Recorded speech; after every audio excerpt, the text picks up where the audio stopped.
You know when you buy something on Steam because it's for sale and then you only get around to playing it like 5 years later? Yeah!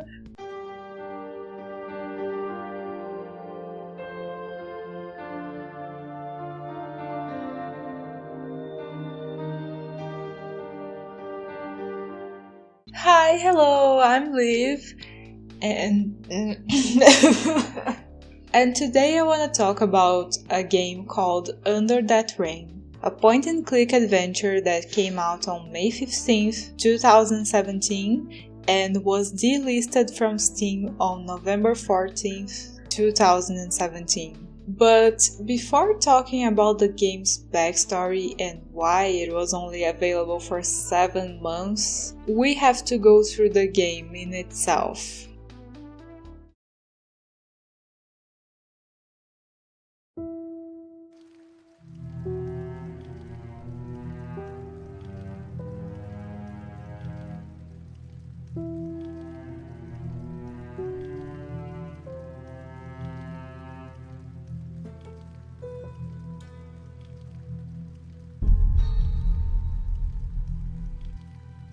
We're in Paris, if you couldn't tell, and we play as a social worker named Andre. It's a French name, I don't know how to say it. It's gonna be Andre, who was himself abandoned as a baby. One night, he gets a mysterious call.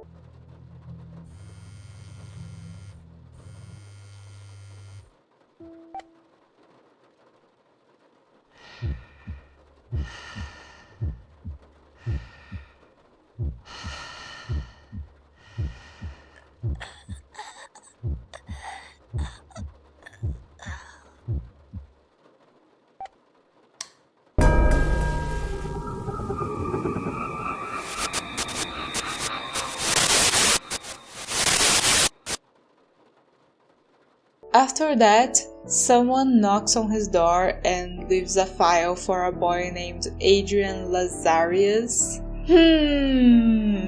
He had been recently adopted by the Lazarius family, and Andre sets off to check their mysterious spooky mansion out.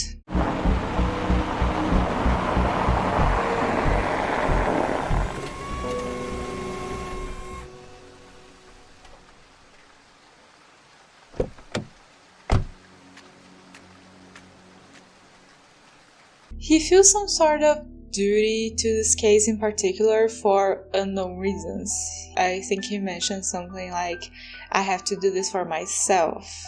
So, yeah. Shortly after arriving, while waiting to speak to the lady of the house, the lights go out. She's scared of the dark, so we have to find a way to turn the power back on. And let me tell you, it is annoying. You can't really examine anything in the house since it's too dark to see, even though you're shoving your lantern into it. You might be thinking, Liv, this is just one puzzle, what's the big deal? It's literally the beginning of the game. Also, you're ragging on a game that isn't even available anymore. What in the scallop? First off, this one turn the power back on mission is half the game. Half! Of course there are several puzzles in it, but for half the game you have the first floor of the mansion mostly open to you and you can't explore it because it's too dark, even though you have a lantern. You might be wondering what the lantern is for then. This guy literally refuses to take a single step without it. Yeah, absolutely zero night vision here.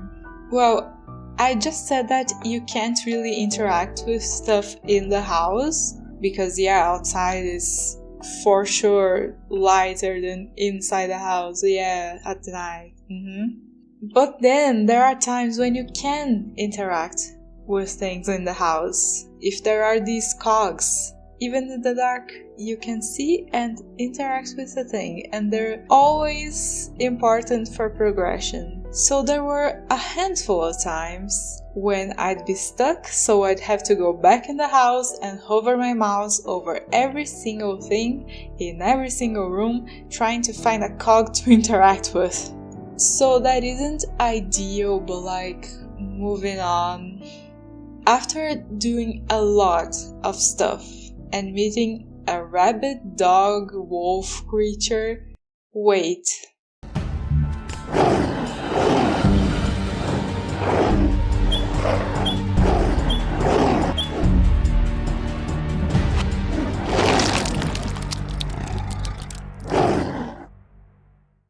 This game has quick time events. I wasn't expecting this. Honestly, I think it's a good addition. Have you ever seen a 2D point-and-click adventure with a quick time event? Also, if they make you terminally nervous, you can just disable them in the options menu, so that's nice. I'll come back to this when I talk more about the visuals, but I love when games try out new things and weird mechanics. By the way, I think this is important to the story. We meet this gardener at this greenhouse place that honestly looks like an open-air club, I don't know. If we try to ask him about Adrian, he just goes, "Adrian, there are no kids here, go away." And something else I remembered is that in this game, you can click to skip the dialogue.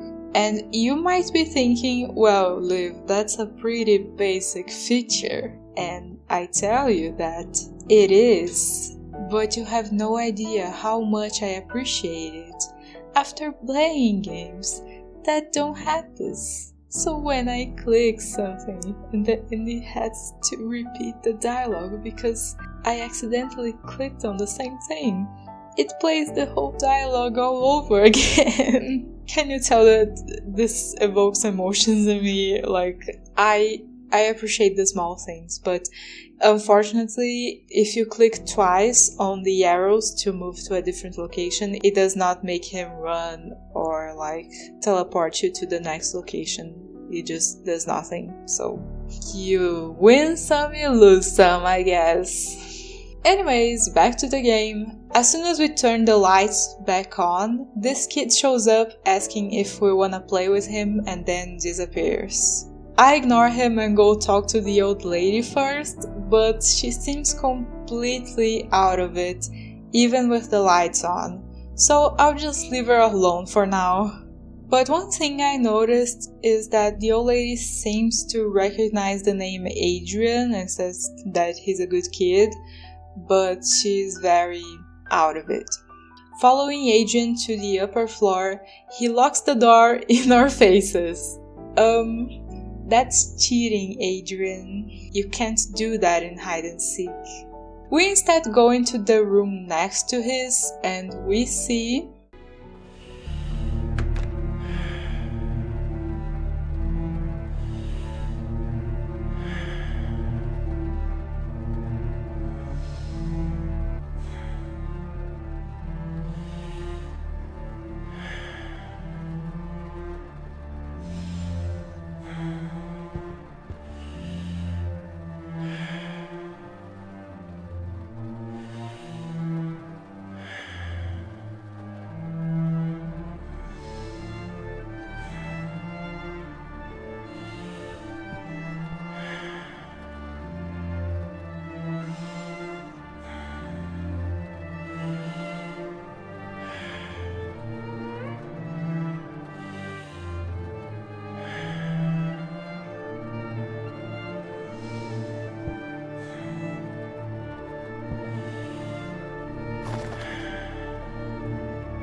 Okay, shiny thing in the floorboards is what I got from that.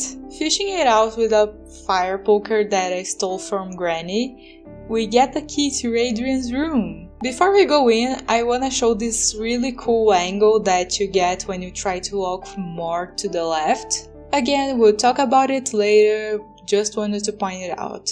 We go into Adrian's room, but he isn't there. Instead, we find a drawing of the cherry blossom I didn't mention until now, but it's really pretty. And we are haunted a bit. And this is the moment when I got really stuck. Literally the only walkthrough that exists told me to cut the rope with a machete because you need this rope to do something else. And it's the only thing you can do at this point. But may I please draw your attention to the inventory? Listen, I'm not asking for a hyper-realistic item or anything like that. But what are these things I'm holding? You can right-click them and the main character tells you what they are. But like, who got time for that? It would have been amazing if I could have just hovered over them to figure out what they are. Now, will you please tell me? Does this look like a machete? I thought it was a bloody baton or something. I thought that the guy who wrote the only walkthrough had just forgotten to write where he got the machete. And then I watched both gameplays of this section that exist. And they both freeze when these people cut the ropes. I finally figured out that what I was holding was a machete and got the rope, but like, Jesus Christ on the cross. I used the rope to climb down this mild slope in the graveyard and get a key. I also think that it's really funny that this man wants to open the sewer gates because there's something shiny in there, but doesn't want to wander in the cemetery. By the way, entering the cherry blossom area after that whole ordeal in Adrian's room triggers this cutscene.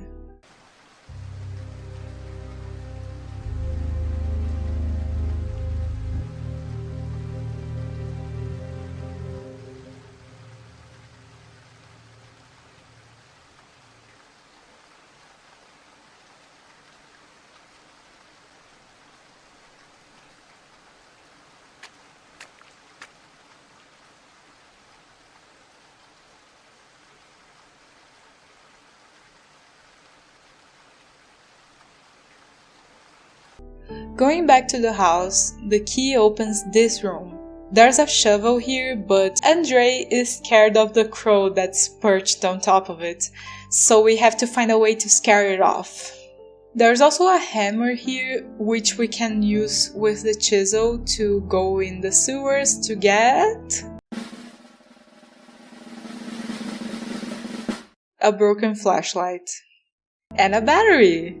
Also, there's a body there that gets dragged away when we're about to leave. Also, this is supposed to be a child.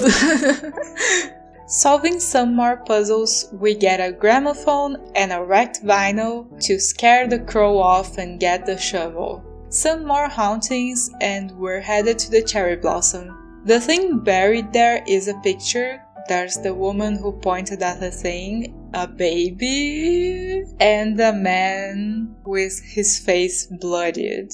But he looks like Andre, so... Then Adrian shows up and says that Big Brother will love to play with Andre and blah blah blah blah blah.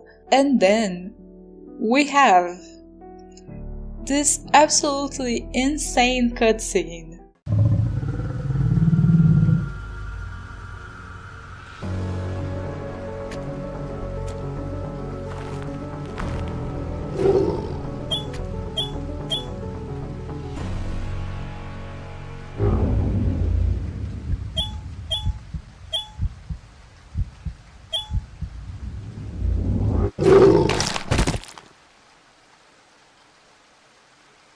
You might have noticed already, but this game's visuals are strange for a point-and-click adventure game.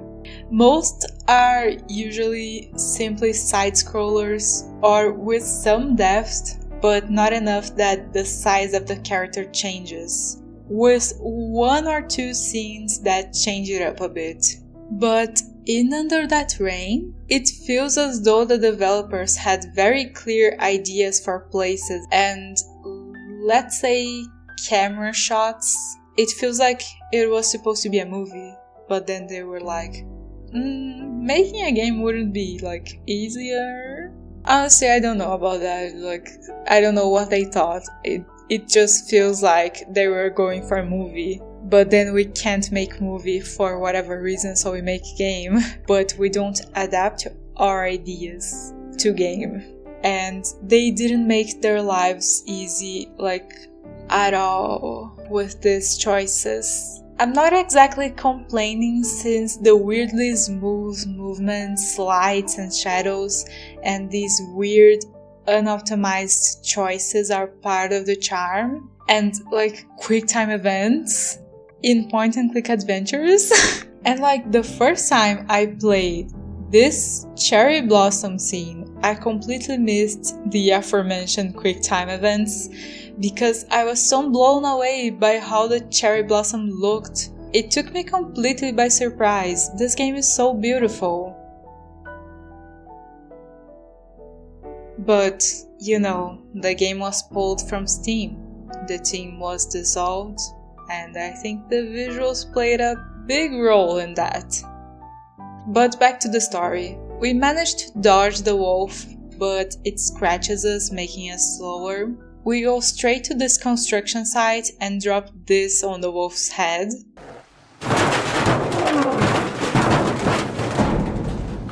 But we're not done yet.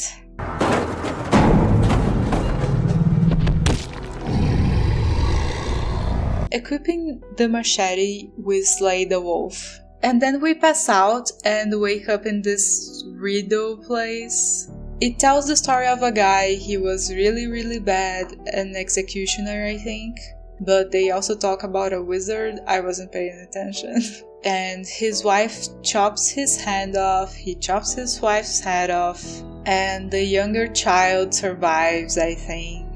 Then we get to this dream reality and talk to the woman in the picture. She's very vague, talking about him not letting her remember, him not letting him leave. And she says nothing useful, so yeah, they're trapped there in wherever they are.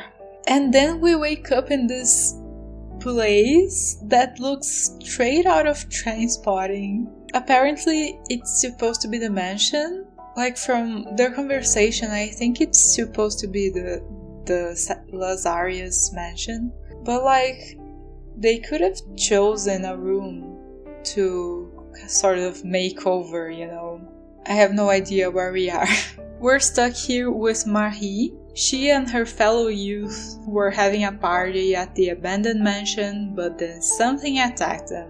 Apparently they're stuck there in more ways than one, because she says that even if you get to the gates, you end up back in the house. We see eyes in the dark, and then...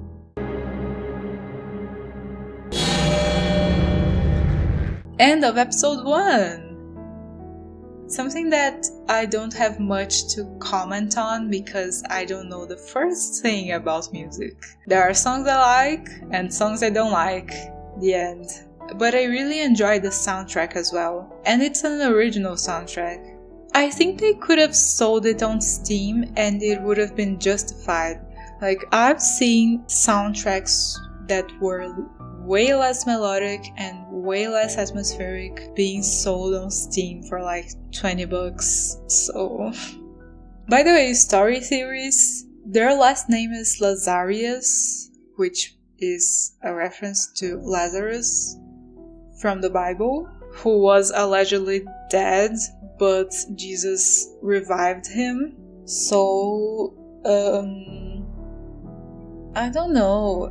Andre equals Adrian and that's his mom, that's his dad, that's the house he used to live in, ancient curse or crazy dad, blah blah blah. Or maybe it would have been crazier and he's the guy in the picture and he's the evil one but he has amnesia. I don't know, but also I do, and you do too. You've heard it a billion times. But it's not about the story, it's about how you tell it. And I wanted to hear what Bad Tail Studios had to say.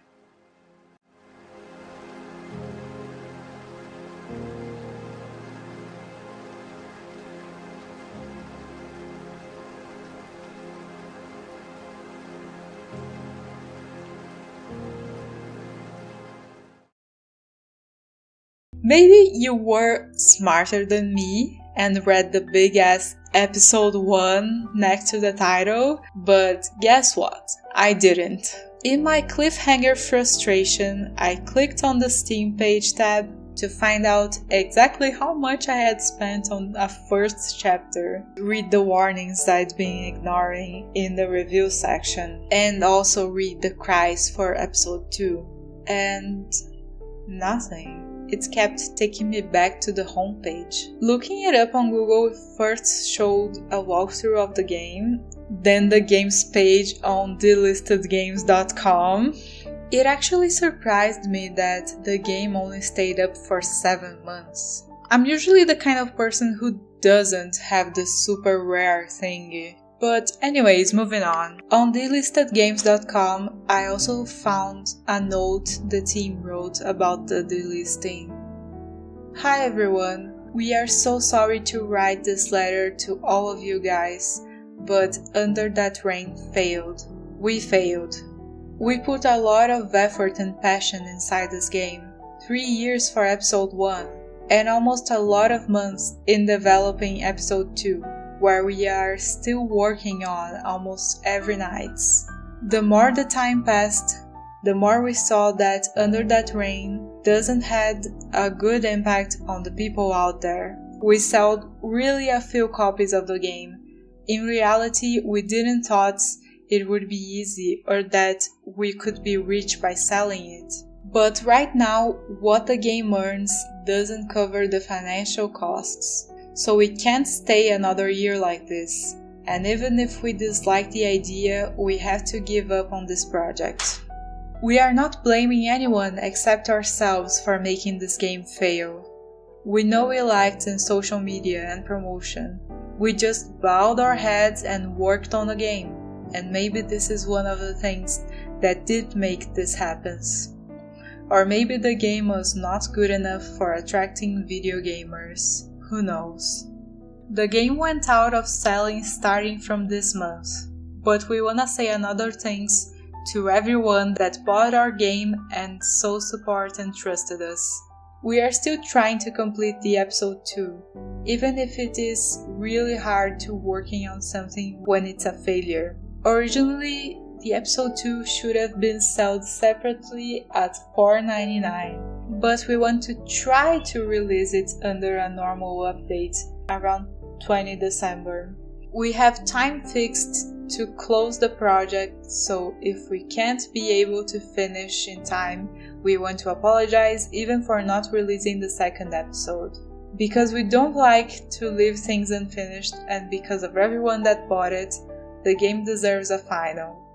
We are trying to cut some parts and rewrite some of the story to still make it enjoyable and something that we can finish in time. We want to be clear about this. We are not sure to finish. We are working on it really every night after work. But a game it's not so easy to be made. A lot of things still need to be done. And even if it will be a short experience, it has to be good and less buggy so that can be enjoyable. Another thing you have to know is because of the low budget. More than low budget, it is more like there is no budget at all. For the second episode, if released, the music will be made by us and not from a pro musician as the first episode have. Again, we are really sorry. Sometimes life is not so easy, but we will try to not betray all of you. With a lot of respect, Bad Tail.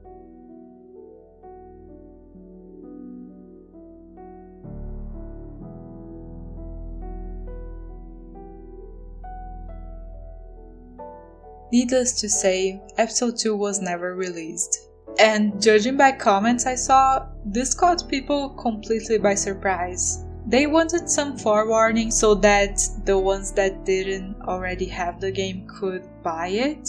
It sounds like the developers were really hard on themselves here. Also, apparently, you only have to pay a one-time fee to publish a game on Steam. So I guess they decided to take it down because of embarrassment.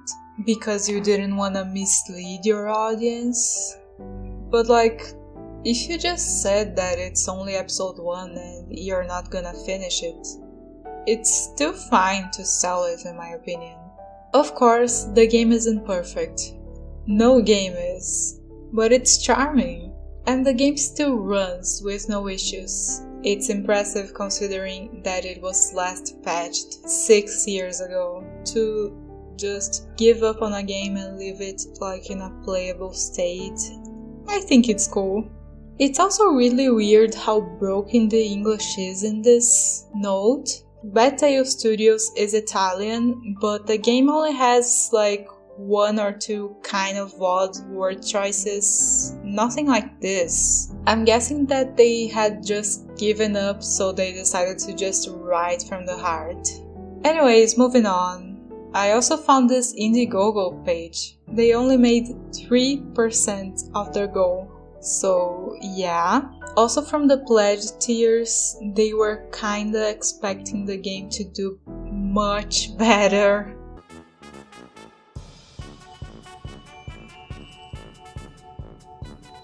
And I don't want to sound patronizing because they were obviously ashamed of what happened, but girl, manage your expectations.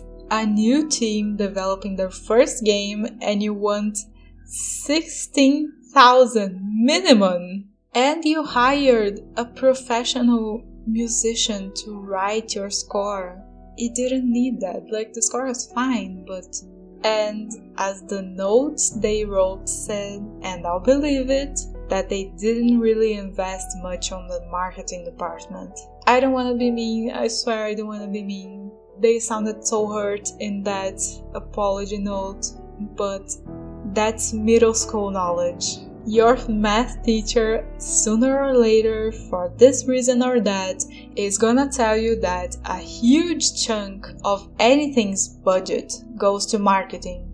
Anyways, after 4 results, Google starts showing results for other games. The developer's domain is up for grabs, and that's kind of it.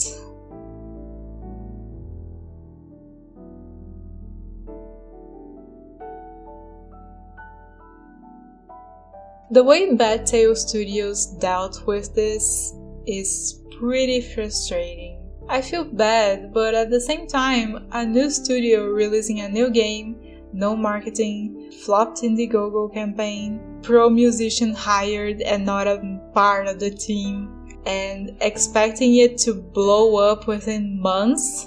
For example, of course Sally Face started out more popular than Under That Rain, but it had a boom in popularity when episode 4 rolled around, if my memory doesn't fail me. That could have happened, or it could have not, but it could have become this person's and that person's little hidden gem, this underrated treasure you just have to tell everyone about. But since they decided to not put themselves out there, Under That Rain will, sooner or later, become lost media. And no one will appreciate its quick-time events that probably took ages to animate, or its weird cinematic point of view, or that cherry blossom ever again.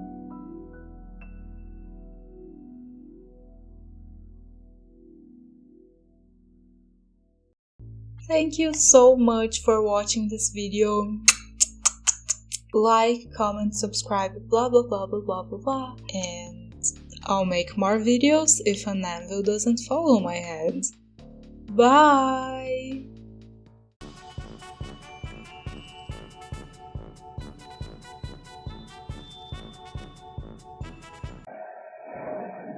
10 Humpty Dumpty sat on a wall. 1 Humpty Dumpty had a great fall. All the king's horses and all the king's men couldn't put Humpty together again. 9 Humpty Dumpty sat on a wall. 1 Humpty Dumpty had a great fall. All the king's horses and all the king's men couldn't put Humpty together again. 1 Humpty Dumpty sat on a wall. 1 Humpty Dumpty had a great fall. All the king's horses and all the king's men couldn't put Humpty together again.